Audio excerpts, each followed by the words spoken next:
नमस्तस्मै गणेशाय ब्रह्मविद्याप्रदायिने यस्यागस्त्यायते नाम विघ्नसागरशोषिणे ध्याये स्थिरेण चित्तेन गणेशं सर्वसिद्धिदं बुद्धिप्रकाशकं पूर्णं योगिनां हृदि संस्थितं स्वानन्देशं गणेशानं महावाक्यस्वरूपिणं तत्वमस्याकृतिधरं सिद्धिबुद्धियुतं भजे। जय गजानन। भगवान गणेशांच्या दिव्य लीला नियुक्त असणाऱ्या या गणेश पुराणाचं आपण चिंतन करतोय। राजा शूरसेनाचा आणि इंद्राचा संवाद आपण पाहिला। इंद्राच्या निमित्ताने चतुर्थी व्रत सगळ्यांना कळलं, दुर्वेचं महात्म्य कळलं। देवराज इंद्र स्वतःच्या विमानात बसले आणि परत गेले। इथपर्यंतचा कथाभाग ऐकल्यानंतर स्वाभाविक शौनकांनी सूतांना प्रश्न विचारला, सोमकांतांनी महर्षी भृगूंना प्रश्न विचारला, भगवान दत्तात्रेयांनी ज्याला तपश्चर्येला बसवलं होतं त्या कार्तवीर्याचं पुढे काय झालं, त्या सहस्रार्जुनाचं पुढे काय झालं ते आम्हाला सगळं सांगा। आम्हाला तो कथाभाग ऐकण्यामध्ये उत्सुकता आहे। दोघेही सांगू लागले। ही कथा पहिल्यांदा आपण नुसती कथा म्हणून समजून घेऊ, मग त्या कथेच्या मागे किती दिव्य अर्थ आहेत तेही आपल्याला कळेल। वर्णन असं आहे, हा राजा गादीवर बसला, अद्वितीय बल होतं, 1000 हात त्याला फुटलेले होते। 1000 हाताचा अर्थ 500 माणसाचं बल हा भाव आपण लक्षात घेतला होता। अशा प्रकारचा हा राजा राज्य करतोय। एक दिवस शिकारी करता गेला, कुठलं तरी श्वापद दिसलं, त्याच्या मागे वेगात गेला, एकटाच पुढे गेला, सैन्य मागे राहिलं। थोडं पुढे गेल्यानंतर श्वापद तर मारलं, आता राजाला भूक लागली, तहान लागली, निदान पाणी जवळ कुठे मिळतं का पाहायचं म्हणून समोर इकडे तिकडे पाहिलं, एक आश्रम दिसला। राजा त्या आश्रमात गेला। आश्रम आहे महर्षी जमदग्नींचा। जमदग्नींनी स्वागत केलं, म्हणाला बस राजन, आलाच आहे, दुपारची वेळ आहे, भोजन कर। राजांनी सांगितलं, मी एकटा कसा भोजन करणार, माझ्यासोबत सगळं सैन्य आहे। जमदग्नी म्हणतात, काही काळजी करू नको, सगळ्या सैन्याची सोय होईल, सगळेजण स्नान करा आणि जेवायला येऊन बसा, सगळ्यांची सोय। कारण तोपर्यंत सैन्यही आलं होतं। सगळ्यांनी स्नानाकरता सांगण्यात आलं, सगळ्यांना स्नानाकरता सगळे स्नानाला गेले, परत आले। आश्चर्याची गोष्ट, राजवाड्यात होणार नाही अशी अद्वितीय सुविधा तिथे पाहायला मिळाली। राजा आश्चर्यचकित झाला, इतक्या कमी वेळामध्ये इतक्या सुंदर गोष्टी, इतकी योजनाबद्ध अशा पद्धतीची रचना मला राजवाड्यात शक्य नाही, इथे कशी झाली। राजाने स्वाभाविक प्रश्न विचारला। ऋषींनी दिलेलं उत्तर कथेतलं मोठं मजेदार आहे। ऋषी म्हणतात, मला देवराज इंद्राने दिलेली नंदिनी नावाची गाय आहे माझ्याकडे, या गायीला प्रार्थना केली नाही की काय पाहिजे ते मिळतं। कामधेनू तिचं वर्णन, तिला जे मागितलं ते मिळतं, तिच्या कृपेने मला हे सगळं मिळालेलं आहे। राजा म्हणाला, ही गाय मला द्या। ऋषी म्हणाले, असं कसं शक्य आहे, देवराज इंद्राने माझ्या यज्ञ कार्यामध्ये मला मदत करावी म्हणून दिलेली गाय आहे, मी तुला देऊ शकत नाही। राजाला अपमान वाटला। राजाने सांगितलं, तुम्ही मला देणार नसाल तर मी गाय जबरदस्ती घेऊन जाईल। आणि सहस्रार्जुनाने आपल्या सैन्याला सांगितलं, त्या गायीच्या अंगातून सैनिक निघाले असं वर्णन आहे। त्या सैनिकांनी राजाचे सगळे सैन्य मारून टाकलं। राजा हतबल झाला। हतबल झालेल्या राजाने महर्षी जमदग्नींनाच कापून टाकलं। देवी रेणुका मध्ये आली, यांनी रेणुकेच्या अंगावर 21 वार केले। तडफडत असलेल्या रेणुकीने आपल्या चिरंजीवांना म्हणजे भगवान परशुरामांना हाक मारली। भगवान परशुराम प्रकट झाले आणि पुढे भगवान परशुरामांनी या सहस्रार्जुनाचा वध केला। इत्यादी कथा सगळ्या पुराणांमध्ये येते। गमतीदार गोष्ट लक्षात घ्या, अशा 2 कथा पुराणांमध्ये आहेत। जशी ही कथा मी आपल्याला सांगितली ना, अशाला अशी कथा, एका बाजूला परशुरामांचा विषय आहे, दुसऱ्या बाजूला परशुरामांचे वेगळ्या अर्थाने आजोबा असलेले, कारण महर्षी जमदग्नींचे वडील ऋचिक, त्या ऋचिकांची जी सासूबाई, त्यांच्या पोटी विश्वामित्रांचा जन्म झाला असं वर्णन आहे। म्हणजे त्या अर्थाने परशुरामांचे आजोबा असणारे विश्वामित्र, त्या विश्वामित्रांच्या जीवनात अशीच कथा आहे। विश्वामित्र महर्षी वशिष्ठांच्या आश्रमात गेले, त्यांनी त्यांना असंच सांगितलं, दुपारची वेळ आहे, भोजनाला ये। विश्वामित्रही भोजनाला गेले, त्यांनाही असं आश्चर्यचकित दृश्य पाहायला मिळालं। त्यांनी वशिष्ठांना तोच प्रश्न विचारला। वशिष्ठांनी तेच उत्तर दिलं की माझ्याजवळ नंदिनी नावाची गाय आहे, तिच्यामुळे हे सगळं मिळतं, तेही आश्चर्यचकित झाले. त्यांनीही वशिष्ठांवर आक्रमण केलं, पण ते आक्रमण इतकं भयानक नाहीये. जसं इकडे जमदग्नींना मारून टाकलं, 21 वार रेणुकेच्या अंगावर केले, तसं नाहीये. आक्रमण केलं, पण ब्रह्मर्षी वशिष्ठ आहेत, त्यांनी शांतपणे ते आक्रमण आपल्या ब्रह्मशक्तीने थोपवलं. आणि मग विश्वामित्रांनी प्रतिज्ञा केली की अरे याच्यामध्ये काही अर्थ नाही, हे क्षात्रबल निरर्थक आहे, मला ब्रह्मबल प्राप्त केलं पाहिजे. तिथून विश्वामित्रांच्या जीवनाला कलाटणी मिळाली. महर्षी विश्वामित्र तपश्चर्येने ब्रह्मर्षी विश्वामित्र झाले. तो सकारात्मक बदल तिकडे झाला, इकडे नाही तसं झालेलं. इथली रचना वेगळी आहे. पण तुम्ही म्हणाल अशा कथा असतात का, असा राजा असतो का, तो असा जंगलात गेल्यानंतर ऋषींची अशी गाय असते का, त्या गायीपासून सगळं मिळतं का? व्यवस्थित समजून घ्या.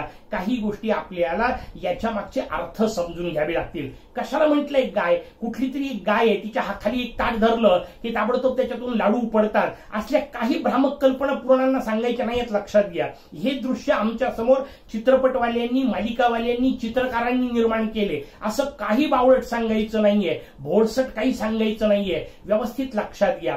कशाला म्हणतात? हे दोघे जण जे आहेत ना, इकडे महर्षी जमदग्नी, तिकडे महर्षी वशिष्ठ, हे दोघंही कुलगुरू आहेत. यांचा विशोभ समजून घ्या. कुलगुरू कशाला म्हणतात? त्या काळातली कल्पना आहे, ज्यांच्या हाताखाली किमान निवास करून तिथं शिकणारे, त्यांच्या आश्रमात किमान 10,000 विद्यार्थी असतील, त्यांना कुलगुरू म्हणण्याची पद्धत होती. यांचा अर्थ त्या दोघांच्याही हाताखाली 10,000 विद्यार्थी शिकत होते. 10,000 विद्यार्थी शिकण्याची ही जी क्षमता आहे, या विद्यार्थ्यांनाच नंदिनी म्हटलेलं आहे. का? कारण यांच्या भरोशावर ते कुलगुरू वाटेल ते करून घेऊ शकतात. ही छात्रशक्ती जी आहे, ही छात्रशक्ती हवे ते कार्य करू शकते. वाटेल तसे आश्चर्यचकित करणारे कामं हे विद्यार्थी सहजतेने करू शकतात. हे मी प्राध्यापक असल्यामुळे खात्रीने आपल्याला सांगू शकतो. ही जी छात्रशक्ती आहे, त्या छात्रशक्तीची ही जी अलौकिक क्षमता आहे, त्या क्षमतेला नंदिनी असं म्हटलं. आता संघर्ष पहा कसा आहे. राजा म्हणतो ही गाय तुम्ही मला द्या. का?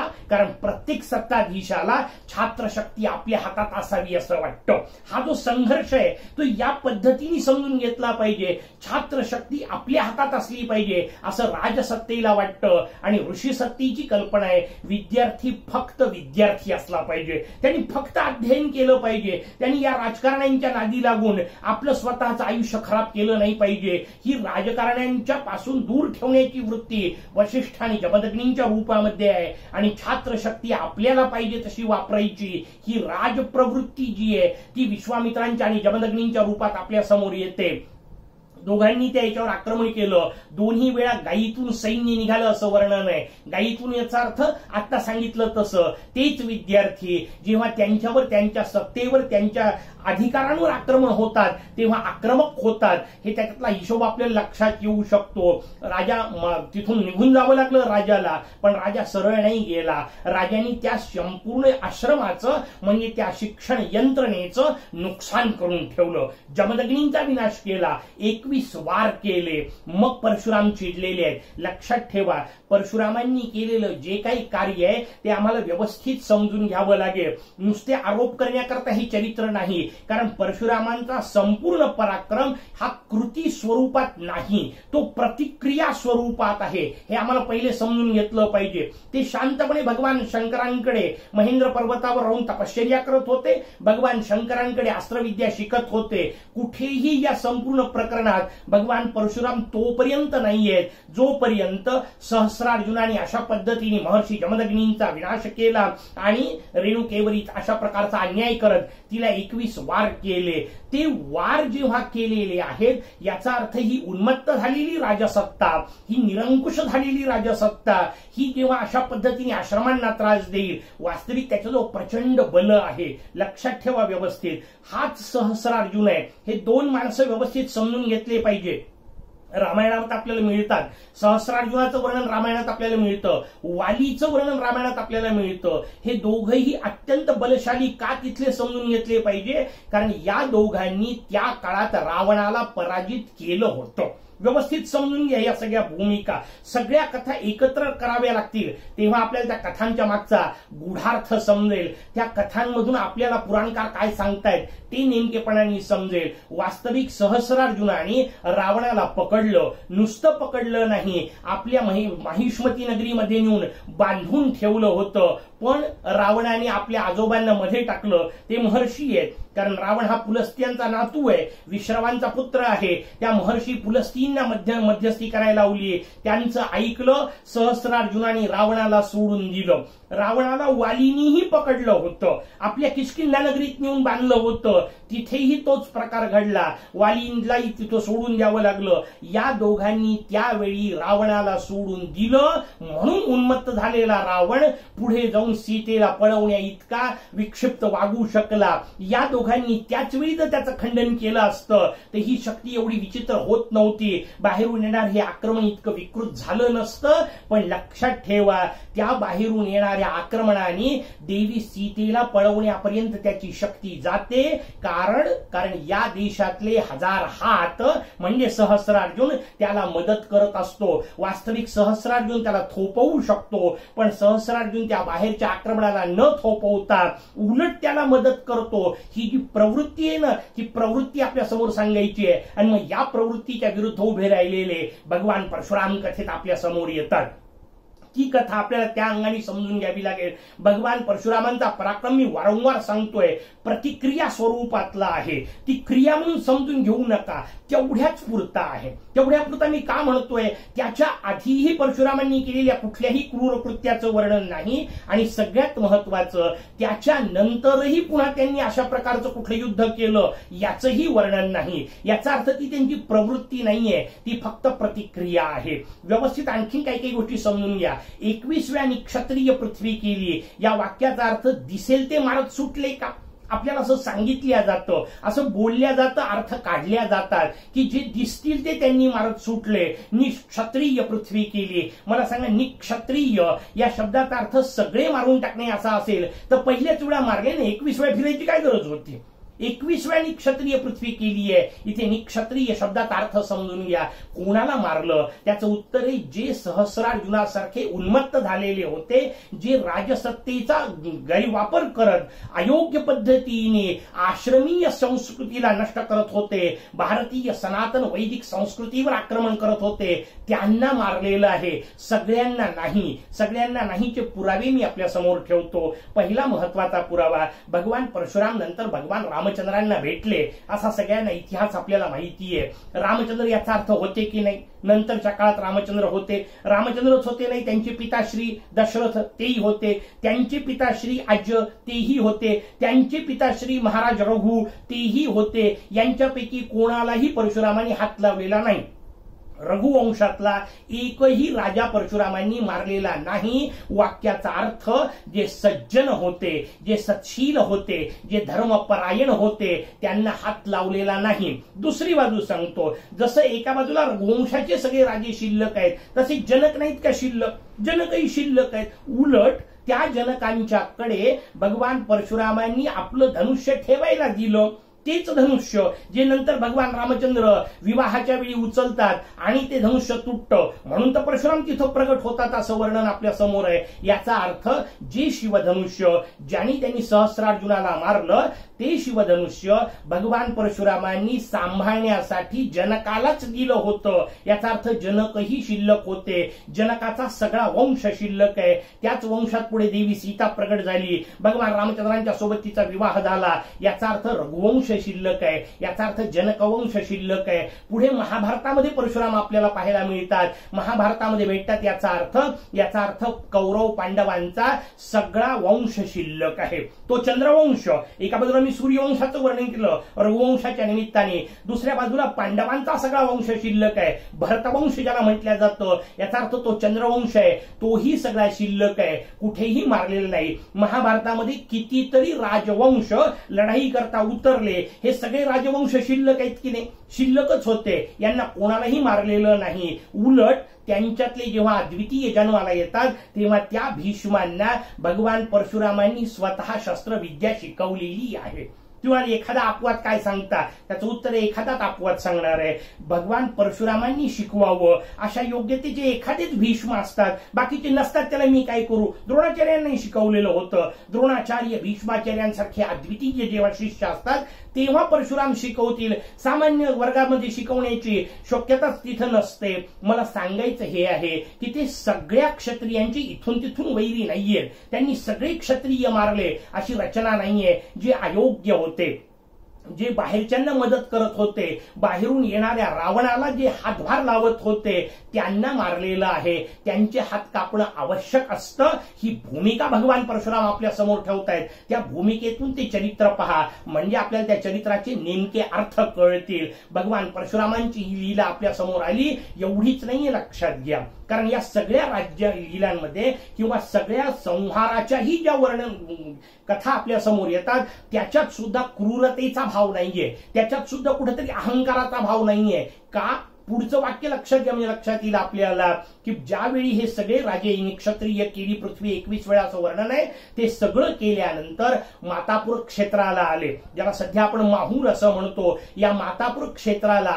मातृतीर्थ नावाचं तीर्थ जे सध्या आपल्याला पाहायला मिळतं ती वास्तविक भगवान परशुरामांनी निर्माण केलेली यज्ञभूमी आहे. तिथं त्यांनी यज्ञ केला. त्या यज्ञामध्ये मिळवलेली सगळी जमीन, कारण जिथे जिथे मारले राजे तिथले त्यांची मुलं जर योग्य असतील तर त्यांना गादीवर बसवलं, त्यांना धार्मिक पद्धतीने संस्कार दिले, त्यांना आपल्या योग्य मार्गाला लावून गादी पुन्हा प्रदान केली. जिथं कोणीच उरलं नाही, सगळेच नालायक होते, ते जे वंश नष्ट झाले, त्यांची जी जमीन मिळाली, आता नियमानुसार त्याच्यावर अधिकार परशुरामांचा होता. पण परशुराम म्हणतात मी राज्य करण्याकरता नाही गोळा केलेलं, मला काही राज्य थोडं करायचंय, मी काय राज्य विस्ताराकरता थोडा केलेला आहे. सगळा संवार हा राज्याकरता नाही केलेला, हा भारतीय संस्कृतीवर झालेल्या आक्रमणाचं प्रत्युत्तर स्वरूपात मी माझा पराक्रम तात्पुरता केलेला आहे. भगवान परशुराम मिळालेली सगळी जमीन महर्षी कश्यपांना दान देतात असं वर्णन आहे. त्याच स्थानी हे सगळं दान दिल्या गेलं. अर्थात तिथे आई जगदंबेचं रेणुकेचं पहिल्यांदा अंत्यसंस्काराचा विषय झाला म्हणून ते स्थान आहे आज आपल्या समोर. त्या अंत्यविधी भगवान दत्तात्रेयांनी सांगितलाय सगळा. भगवान दत्तात्रेयांनी तो सगळा विधी सांगत असताना 5व्या दिवशी भगवान परशुरामांना अचानक आठवण झाली आणि काहीतरी घटना घडली. सहज हे आई ओरडून गेले. मस्तकाकार स्वरूपामध्ये आई जगदंबा प्रगट झाली. का मस्तकाकार? आपल्याकडे जे अंत्येष्ठी विधी सांगितलेला आहे त्याच्यामध्ये वर्णन केलेलं असतं. विशिष्ट विशिष्ट दिवशी शरीराचे विशिष्ट भाग पवित्र होत जातात, शुद्ध होत जातात. 5व्या दिवशीपर्यंत फक्त मस्तकाचाच भाग पवित्र होतो असं वर्णन आहे. यांनी 5व्या दिवशी सहज हाक मारली, ती मस्तकाकार फक्त प्रगट झाली असं तिचं वर्णन आहे. आजही आपण माहूरला जाऊन जेव्हा पाहाल तेव्हा मातापूर क्षेत्रावरची जगदंबा फक्त मस्तकाकार आहे, कारण ती तशीच प्रगट झाली. पुढे जे योगी लोक असतात त्यांना पूर्ण दिसते असं वर्णन आपल्या समोर आलं. हा एक वेगळा कथाभाग. त्या आई जगदंबेच्या मूर्तीच्या स्थापनेच्या पूर्वी भगवान परशुरामांनी मांडलेले गणेश आपल्याला श्री क्षेत्र माहूरला पाहायला मिळतील. याच मातृतीर्थाकडे जात असताना डाव्या हाताला आपल्याला एक क्षेत्र पाहायला मिळतं. तिथे भगवान परशुरामांनी मांडलेले गणेश आपल्याला पाहायला मिळतात. आणखीन एक वैशिष्ट्य सांगतो, परशुरामांचा विषय आहे म्हणून.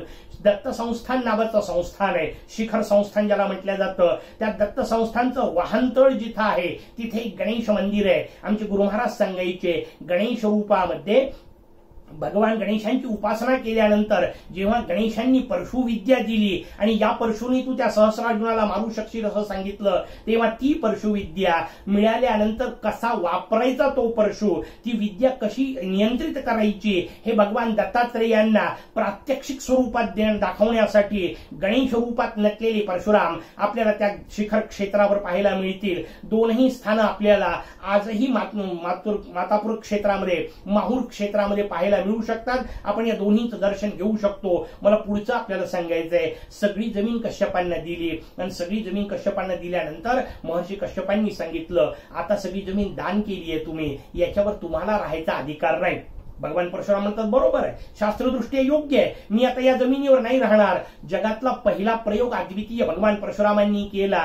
तोपर्यंत समुद्र सह्याद्रीला स्पर्श करत होता असं वर्णन आहे. समुद्राला मागे सरकवण्याचा, समुद्रात भर घालून नवीन जमीन निर्माण करण्याचा पहिला प्रयोग भगवान परशुरामांनी केला. आणि ज्याला सध्या आपण कोकण प्रांत म्हणतो, तो शूरपारक नावाचा प्रांत भगवान परशुरामांनी स्वतःच्या पराक्रमाने वसवला. समुद्राला मागे सरकायला सांगितलं, कारण समुद्रापर्यंतची जमीन दिली होती, समुद्रातली नाही. त्या नवीन जमिनीवर नवीन लोकांना नेऊन बसवलं. जे जे सगळे लोक भगवान परशुरामांच्या सह तिथं गेले, ते भगवान परशुरामांच्या सोबत राहिल्यामुळे त्यांचं चित्त पावन झालं, म्हणून त्यांना चित्त पावन म्हणण्याची पद्धत पडली. आजही या प्रकारचा समाज आपल्याला पाहायला मिळतो. हा भाव नवीन निर्माण झाला, नवीन प्रांत निर्माण झाला, नवीन रचना तिथे निर्माण झाली. हीच भूमिका पुढे भगवान रामचंद्रांनी चालवली आहे, लक्षात घ्या.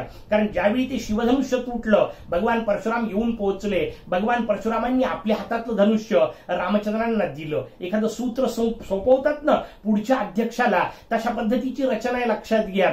सहस्रार्जुन मी मारला, आता रावणाचं तू पहा, अशा पद्धतीचं काही दोन अवतार एकमेकाला, कारण दोन अवतार एकमेकाच्या समोर आलेले आहेत. या दोन अवतारांनी एकमेकांना सांगितलं.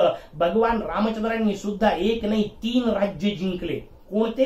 किष्किंधेचं राज्य जिंकलं, लंकेचं राज्य जिंकलं, पाताळात गेले त्या अहिरावणाला मारल्यानंतर तिथलं राज्य जिंकलं. 3ही राज्य जिंकले. पण लक्षात ठेवा, या 3 राज्याच्या जमिनीपैकी 1 इंच जमीन सुद्धा अयोध्येला जोडलेली नाहीये. हे 3ही राज्य तिथल्याच लोकांना दिले.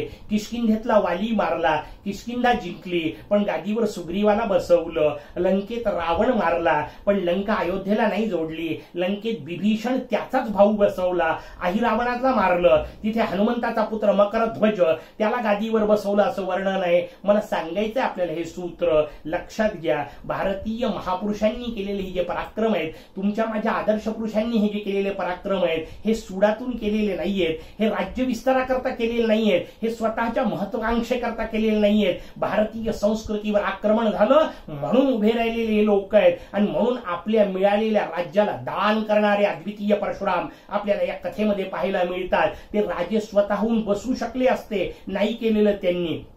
राज्य योग्य अशा प्रकारच्या राजांच्याच हातात असलं पाहिजे. आम्ही धर्मकार्य करू म्हणणारे परशुराम आपल्याला इथं पाहायला मिळतात. त्या भगवान परशुरामांनी मांडलेले गणेश आपल्याला मातृतीर्थाच्या जवळ जाताना माहूरला पाहायला मिळतात. आज त्या गणेशांना वंदन करून, त्या आई जगदंबा रेणुकेला वंदन करून थांबू.